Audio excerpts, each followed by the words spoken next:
For nearly 100 years, you couldn't drive a mile without seeing his name. It was stamped on trailer bodies across the country. But while every driver knew the brand, almost no one knew the man. In 1914, August Fruehauf was just a blacksmith trying to hitch a boat to a Ford Model T. What he built that day wasn't just a trailer. It was the invention that helped create the modern semi-trailer industry. This is the story of the man who gave the trucking industry its backbone, only to disappear before he could witness its impact. August Charles Fruehauf was not a visionary in the way history usually remembers visionaries. He was not a railroad baron, an automotive pioneer, or a government engineer with a federal budget and a team of draftsmen behind him. He was a working blacksmith with a coal forge, a set of tools, and a shop on a Detroit street. And the invention that would eventually put his name on millions of trailers across America did not come from a laboratory or a boardroom. It came from a neighbor with a boat and a problem he needed solved by Tuesday. By the early 1900s, Detroit was already becoming the center of American mechanical ambition. The auto industry was pulling the city forward at a speed nobody had planned for. Ford had opened his Piquette Avenue plant in 1904. The Dodge brothers were machining parts in a shop on Monroe Avenue, and Packard, Cadillac, and Oldsmobile were all operating within a few miles of each other. The city smelled like oil and ambition, and it was moving fast. Horse-drawn carriages were disappearing from the streets faster than anyone expected. Blacksmiths and carriage builders who had spent their careers working with iron and wood and leather were suddenly standing at a crossroads. The trade that had fed their families for generations was fading in real time. Some of them adapted, some of them did not. August Fruehauf adapted. He was born in 1868 in Fraser, Michigan, a small community just outside of Detroit. The son of German immigrants, he came up through the trades the hard way. He learned blacksmithing and carriage building through years of physical work, not classroom theory. There was no shortcut in that kind of education. You learned by doing, by burning your hands, by building something wrong and then building it right. By the time he opened his own shop in Detroit in the early 1900s, he had the hands and the instincts of a man who had been solving mechanical problems since he was a teenager. His shop on Beaubien Street was not glamorous. It was iron and fire and the smell of hot metal and coal smoke. He built and repaired carriages, wagons, and custom metalwork for whoever needed it. He shod horses, straightened axles, and fabricated parts that nobody manufactured yet because the machines that needed them were too new to have a supply chain. He was good at his trade, well regarded in the neighborhood, and completely unknown outside of it. That was about to change. In 1914, a Detroit lumber merchant named Frederick Sibley walked into Fruehauf's shop with a problem. Sibley was a successful businessman, well connected in Detroit commercial circles, and he owned a boat. He wanted to haul it to his summer cottage on a lake north of the city. His Ford Model T could get him there, but it could not carry the boat. He needed a two-wheeled trailer that could hook to the rear of his Model T and carry the boat behind it. It was not a complicated request. It was not a visionary one. Sibley just wanted to move his boat. Fruehauf and his shop partner, Otto Newman, looked at the problem the way skilled mechanics do, thinking about weight, balance, attachment, and movement. They thought about what the Model T could handle and how to distribute the load so the car could still steer. They built a sturdy two-wheeled frame with a platform, designed it to hook to the rear of the Model T, and sent Sibley on his way. The boat made it to the lake. The contraption worked. The success reportedly impressed Frederick Sibley more than Henry Ford, who is said to have canceled the car's warranty after seeing what had been done to the Model T. What made that first success so important was how unusual it still was in 1914. The Model T was already used for utility work, but towing a purpose-built trailer like this was still unusual and largely unproven. Most people would have seen Sibley's request as a one-off job, the kind of improvised solution that might hold together once and then shake itself apart on the road home. But Fruehauf did not build it like a one-off. He built it like a tool. He thought about how the load would transfer through the hitch, how the rear of the car would behave under strain, how the wheels would track behind the vehicle instead of fighting it through every turn. When the boat actually made the trip, it demonstrated that a purpose-built trailer could reliably expand what a car could haul, and it proved that Fruehauf had solved more than a neighbor's summer problem. He had solved a hauling problem in a country that was about to need a lot more hauling. But here is where the story turns. Sibley came back. Not about the boat. He had been thinking about the device Fruehauf built, and he had realized something.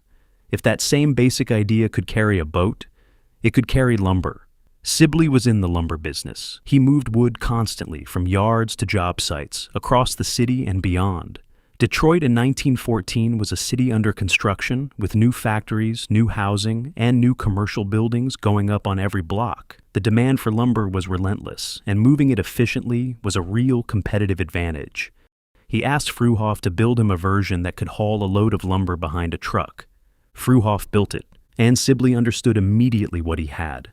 A lumber merchant in 1914 lived with a specific and expensive problem every single day. His trucks could only carry what fit on their own beds, which meant short loads, multiple trips, and a vehicle sitting idle at the job site while workers unloaded it board by board.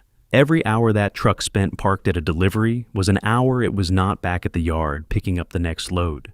Time was money, and the fixed truck bed was eating both. The trailer changed that calculation. It meant he could move loads more efficiently and keep his truck working harder, even if trailer operations in 1914 were still far from the drop and hook systems that came later. For a lumber merchant running deliveries across a booming city, that was not a convenience. That was a competitive weapon. Sibley could take on more contracts and keep his trucks earning instead of waiting. The moment he saw what the trailer could do, it stopped being a clever piece of ironwork and became something much more serious. He was not the only businessman in Detroit who would figure that out. And that second build was the one that mattered. Because hauling a boat to a lake is a personal errand. Hauling lumber for a business is commerce.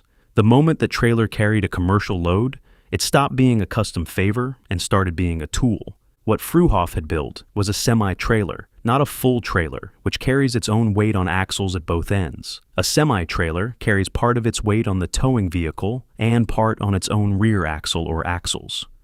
The design was simple, but the consequence was not. It meant a single truck could now carry far more than it could carry alone.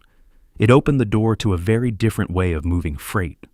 Over time, trailers could be detached, swapped, and used more flexibly than fixed truck beds ever allowed. That possibility began with what Fruehauf built. The real breakthrough was load transfer. A simple trailer just drags weight behind the vehicle. Fruehauf's setup let the towing vehicle carry part of the load and control it more directly, which made the rig more stable and far more useful for real hauling. That is what turned the trailer from a clever attachment into a serious working tool. A standard truck bed in 1914 was short, low capacity, and fixed to the vehicle. You loaded it, drove it, unloaded it, and started again. There was no separating the cargo from the truck, no dropping a load and picking up another. The truck and its cargo were one unit, and that put a hard ceiling on how much work a single truck could do in a day.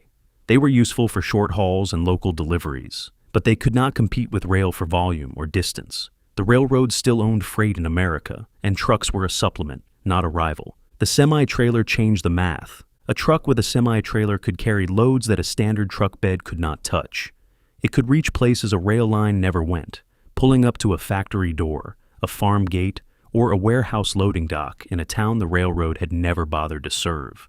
The railroad needed tracks, the truck needed a road, and America was building more roads every year.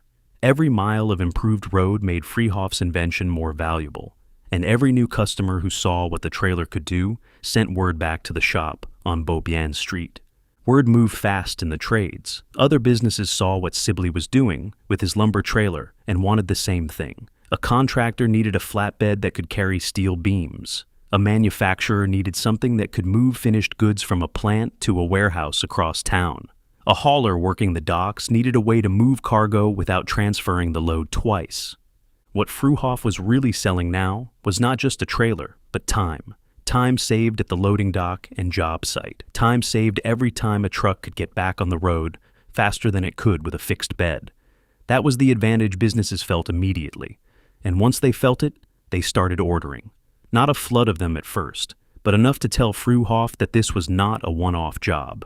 He was building something people needed. By 1918, the growing business was formally incorporated as the Fruehauf Trailer Company, with a small team and a simple mission: build trailers that work. The timing was almost perfect. World War I had just ended. The American economy was about to enter a decade of expansion, and factories, construction sites, and farms across the country were producing at a pace that the railroad alone could not keep up with. The Fruehauf trailer could go anywhere a truck could go, and that was starting to mean almost anywhere. Orders came in from lumber companies, construction firms, and manufacturers who needed to move parts between plants. The trailers were not elegant. They were built for work, with heavy frames and solid axles designed to take punishment on roads that were still mostly dirt and gravel outside the cities.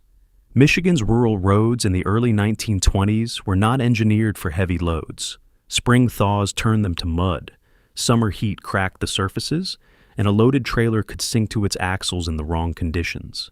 Drivers learned to read the road the way sailors read weather, knowing which routes flooded, which bridges had weight limits, and which stretches of highway would shake a load loose before noon. But the trailers kept working, kept hauling, and kept coming back for more. The company grew. Fruehauf hired more workers, expanded the shop, and refined the design with each new order. The hitching mechanism improved, the frame got stronger, and the axle configurations got smarter. By 1926, Fruehauf had introduced the automatic fifth-wheel hitch, pushing coupling and uncoupling toward the faster, more practical systems that modern trailer work would depend on. That mattered because coupling had been one of the hidden frictions in early trailer work. A trailer is only as useful as the time it takes to put it to work, and every awkward hookup costs labor, time, and momentum. The automatic fifth-wheel hitch pushed the trailer one step closer to becoming a true system instead of just a piece of equipment. It made the connection between truck and trailer faster, repeatable, and more practical for daily commercial use. That's the kind of improvement that does not look dramatic from the outside, but it changes everything in the field. It turns a good idea into a working standard. By the mid-20s, Fruehauf Trailer Company was not a blacksmith shop anymore. It was a real manufacturer with real production capacity, selling to customers across the Midwest and beyond. Over time, the company expanded into a wide range of trailer types: tank trailers for liquid cargo, flatbeds for heavy equipment, and refined refrigerated trailer designs that helped expand long-distance food transport. Each new trailer type was an answer to a specific hauling problem, and each one expanded what a truck could do. The railroad still dominated American freight, but it could only go where the tracks went. Fruehauf's trailers gave trucks a growing advantage on loads that needed direct, flexible delivery. And as the designs improved through the 20s and 30s, more freight began shifting from rail to road. Not all of it, not yet. But the shift had started, and it had started in a blacksmith shop in Detroit, with a lumber merchant's request and a simple wheeled frame. August Fruehauf did not live to see the full scale of what he had started. He died in 1930, just 12 years after the company was incorporated. He was 61 years old. That is what gives the story its strange shape. August was there for the invention, the first customers, and the moment when a blacksmith shop became a trailer company. But he was gone before the part that would have looked impossible from the doorway of that little shop. He never saw trailers stop being special equipment and become standard. After August died, the family kept the business moving, and Harvey Fruehauf became one of the key figures in pushing the company into larger national markets. The Fruehauf Trailer Company went on to become one of the largest trailer manufacturers in America, producing trailers at massive scale for fleets across the country and exporting to markets around the world. Fruehauf built specialized military trailers during World War II, and when the interstate highway system began construction in 1956, it was already positioned to supply the trailers that would fill those roads.